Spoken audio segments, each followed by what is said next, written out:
Developed by Okamotive and published by Mixed T Vision, Far Lone Sales was released in 2018 and subsequently made available on console and mobile devices in the years that followed. It's a shorter game taking around 3 hours to complete. And I don't even know how to review a game like this. How do you actually encapsulate and review a game this short?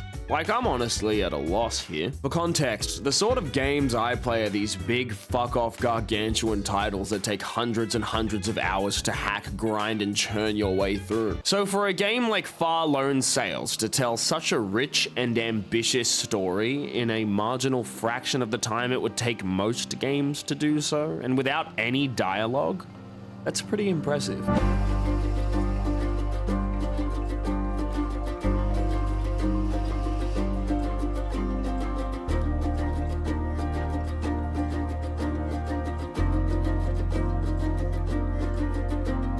You're given this colossal task of lugging this massive hunk of wood and steel through the ruins of what used to be a large, thriving civilization. Captaining this machine by yourself at times can be an utter nightmare, as you have to manage the acceleration, pump the thing with fuel, keep the sails hoisted, all the while each of the machine's mechanics are prone to bursting into flames and shorting. But when you're on a roll and you finally get the hang of it, it feels amazing. This may not be the first game to do side-scrolling, but it's definitely one that severely encourages the player to continue pushing forward to see what's next. As the story's puzzle pieces finally begin to take shape and you're given a bit more context as to why you're going on this journey, it makes every inch towards your destination feel even more significant. Since this title, as well as being categorized as an adventure game, is also a puzzle game, there are various different roadblocks that you'll come across on your journey that involve either clearing the path for your vehicle or tinkering with it. Admittedly, it does feel rather unsatisfying getting stuck behind one of these roadblocks. You'll be on a roll with the ship, and then you gotta spend 15 minutes figuring out how to raise the bridge. Then you'll be on another roll. Nope, you gotta squeeze this thing through a submarine. For a game that enjoys taking its time to piece together the story for you, it doesn't let you as the player spend the time just letting the sails carry you for a bit. With constant stopping and starting, it can feel rather frustrating. I believe that though the environmental storytelling that this game provides is strong, the scope is rather small. The reason everyone, including us who played this game, shared the same feeling of wishing there was more is because with such a rich story, you'd expect the game to give just a little bit more. But in 3 hours, you're done. The game is brought to a close. And while Far Lone Sales is a much shorter experience than a majority of the games in its price range, it certainly doesn't overstay its welcome. I'm currently in the middle of playing through Darkest Dungeon, so having these shorter, more beautiful games to play that fill the time between me playing the game and wanting to rip my fucking eyes out is